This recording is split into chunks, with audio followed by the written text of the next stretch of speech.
Okay, on to day like 7 of me screwing around with Meshtastic stuff. It's a very cold, early day on Thanksgiving, and I think I've actually figured out exactly what I need to do for everything. Okay, so as you can see, I have two of these little solar nodes that I put together, you saw in last video. They're just a little fiberglass breakout box like you would use for running utility lines and stuff like that. Pretty simple. I have a slightly better antenna on them. I've got a little 4 or 5 watt solar panel on them that's angled out, and they feed into the back end of it. You can also see I have a little improvised node over here that's made out of an old spice jar, and one of my Heltecs that's running on low power mode, and one of my cheapo 18650 batteries, and the mystery project over here, which I could have done better, but we'll get to that. Okay, so after doing a lot of poking around and investigating, trying out different batteries, trying out different combos, leaving these nodes all over the place to find out how well they field test, just leaving them on the thing or leaving them in the greenhouse, here's what I've discovered. I shouldn't be using Heltecs for these tiny little nodes here. They're nice, and Heltecs are great. They run on, you can connect to Wi-Fi on them. They're great for doing MQTT stuff, so you can make the mesh map bigger. And, I have one up on my solar-powered greenhouse. They're fantastic. So what's the problem? They're not power efficient, and that's really a problem. I was thinking that I could get away with just having some cheap 18650 battery cells on them, which, by the way, not all of them are created equal. A big issue with these is, like, the cheap little green one I have in here, you can see on the back end, this is a lie. There may be like a third of that, so this is maybe a 3 watt hour battery. Get the slightly more expensive ones, you will thank me, if you plan on going with 18650 battery cells. Anyway, these Heltecs are great when you have plenty of power. But if you're using these tiny little solar panels and you don't have a lot of room to stuff extra batteries in there, they're just not what you should be going with. They're great for base stations, though. Like, I think if you want to have one hooked up at your house, please get a Heltec. You want to have one in your apartment solar balcony, get a Heltec. You want to have one that you can just easily... You want to gift one to someone and have them mess around with it? Heltecs are great for that. Heltec, V3... the Hellcat series, great ones. I hear the version 4s are even better. They're not power efficient. So, here's the power efficient option. This is one I've replaced with a RAK19007. I believe the board also on here is a 19007. This thing was designed from the ground up. The RAK19007 full board complete, is designed with solar from the ground up. It produces almost no power, it has no screen, it has no Wi-Fi, you have plenty of input sockets so you can add little modules and stuff to it. Here's the critical thing. It has a dedicated solar input on here that goes from 4.5 volts to 5.5 volts.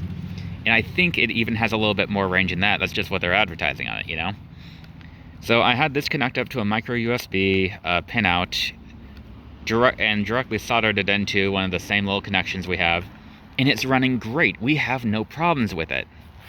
Additionally, I didn't understand it initially, how you got things on the mesh map, how we were getting the RAK4631s on there, which that's the main chip on here. This main little center thing is called this is the RAK4631. But the entire larger board that it screws onto is the RAK19007. So, to make a very long story short, if you have MQTT enabled and you have a GPS position on it, which you can just manually add to it, and it is within 1 or 2 hops of a mesh tower, or that is broadcasting MQTT, like this one, then it will auto-populate on the mesh map without an issue. That was the whole issue I was having, and that's why what I wasn't understanding. So you can have these run independently, and they'll still broadcast messages, but they might not show up on the mesh map. if they aren't within one hop of this, but they'll still work perfectly fine. I just like seeing things populate on the map, and I like seeing the real-time updates on the mesh map. That was my whole reason for using the Heltecs in the first place. That was the wrong thing to do. The racks work great for this. RAK19007 is the winner for doing an easy solar board, and I wrote out all the details and the other thing. For these Heltecs, I'm going to start giving them away to people who want to have their own Meshtastic systems, because I have one on the house. Anyone who's got a stable Wi-Fi connection, I'm going to give them something like this. It's just a cheap little node, has a little antenna on it. It has a backup battery. You can easily flip this thing open, see, and have it plug in on the top, so you get your power cord in, and boom, you've got a cheap, waterproof mesh node that you can take anywhere. And it's, handheld or easy to move around. So, that introduced the question of what is this big white thing over here? Well, this, my friends, is, because I wasn't understanding how everything worked, this is a Heltec wireless tracker. And I'm going to go ahead and bring this into the other area real quick in order to pop it open. So let's cut over there. Okay, and we're back. As you can see, that here is a giant antenna on it, and this is a Heltec wireless tracker. This thing is incredibly useful, but honestly, I probably would have gone with something with the RAK variety that had a GPS enabled on it, and you'll see why here in a bit. So, because due to its large power consumption, I have 3 of my really good 18650 volt batteries in here. That should give me about 30 watt-hours of battery. And I've got them being fed in by the Heltec wireless charger charging system, so it should charge them at about a couple of watts each. I can always redo this later too. This is just plan 1 for how I wanted to do this. The batteries are just on there. I wanted to use double-sided tape, but I didn't have any. So now we're using more of my double-sided Velcro that I use on the bike. That seems to be working out pretty well. So you might be wondering, why do you have a Heltec wireless tracker? Well, I didn't understand why I didn't need Wi-Fi at the time, but here was my plan for it. I was going to have a power input leading out to here. This would have been my permanent. It would have permanently been charged using the 30 watt-hours of power. I wouldn't really need to worry about it all that much. And then I was going to have a switch on the side of it over here. I could just flip up, and it would give me a 5-volt outline from a USB power source. And that way, I would get something I could charge my phone off of. And you might be wondering, well, how on earth would any of this be useful? This seems like a really weird case. Well, we're going to cut over to the bike. Well, I have a 10 watt, about 10, 12 watt solar panel on the front here. That outputs to a regular, here it is, a regular USB line, right? So all I really need on there is have that output go directly into the mesh node, and that would work as a bike tracker. Kind of a big one, but it would not only work as the bike tracker, with the 5-volt USB line going out of it, I would then actually have a 30 watt-hour battery that could then charge my phone or any other small electronics that I have on the bike. Remember, this bike is meant to be a, big solar thing designed to go down trails for multiple days at a time. So having an emergency radio on it seemed like a good idea. Having a tracker on it in the event it gets stolen and people don't know what the tracker is also seemed like a pretty decent idea, though I think they'd probably just rip this thing to shreds, honestly. But yeah, I figured this is a pretty decent idea. And then if I want to radio someone along a trail, or if cell networks are out, I can just use this as a communicator. I can also just, take the whole thing out. And let's cut to it being in there just to see how well it fits. All right. Yeah, I've got just another double-sided bit of Velcro on there that's holding it together.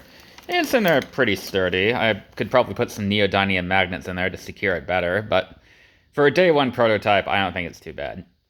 And, you know, my 5-volt line project didn't go too well. Just do more research on what you're doing. I think mine was for some other type of project. But, yeah, I think this is not too bad of a project so far. And even though I could have done a lot of things differently, I think it was still a pretty good idea. Speaking of which, let's cut over to the big board.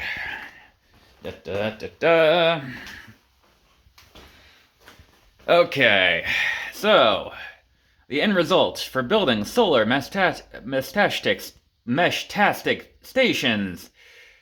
Yeah, go with the RAK19007 or the RAK4631 plus 19007. Remember, this is the smaller thing that pretty much just has the chip on it and the output line, and this is your larger board that has everything on there. This is what you want. This is what you want if you're building an independent solar station. I should have gone with this initially. I didn't. Now I'm telling everyone here.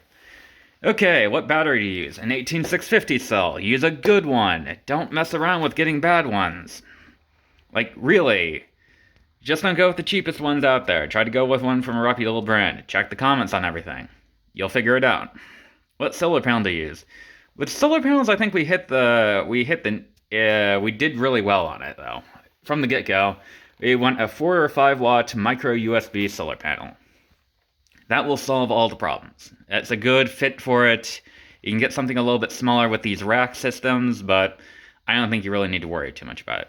Okay, I even see people use these cheap little 1 watt solar panels, and they go together really well. But I still think the 4 or 5 watt professional looking one is probably the way to go. Remember, if you're building an independent solar node that you don't want people to be messing around with, you want it to look like something that isn't made out of trash so people don't get rid of it. You want to make it look like something that is important, you know? Like it's a dedicated piece of infrastructure. If people don't go messing around with that stuff. Alright, what antenna to use? You can use the one it came with, or a little $5 one. Just don't spend a lot of money on antennas unless you really know what you're doing. And remember, these are meant to be small, independent solar stations. What case to use? Go with a 3D printed case, improvise a case, like off of a jar, or some kind of a tin, or something like that. Or get a fiberglass utility box, like what we did. And then we have the final options here. We have the low-cost option, the Heltec V3 option, the NRF 52840, and we have the RAK19007 kit, which gave us a final number of about $34. By the way, these kits go for vary in price by a lot. $25 to $20 you can find them for, but I'm going to give you a warning in advance here. Don't just buy the first thing you see. You might be overpaying by a lot. Okay. I think as far as everything has gone here, we've done pretty well. I'm going to build a few more of these. The first rack is going to become Dutchtown Community Radio. The one I'm giving away is going to wind up going to someone who is curious about this. We'll find out what they like. Another one is probably going to go in the middle of Harrington, Kansas, along a bike road. And yeah, I think we did pretty well, everyone. Yep, I will update if I have a better solution for this project, and hopefully when it's warmer out.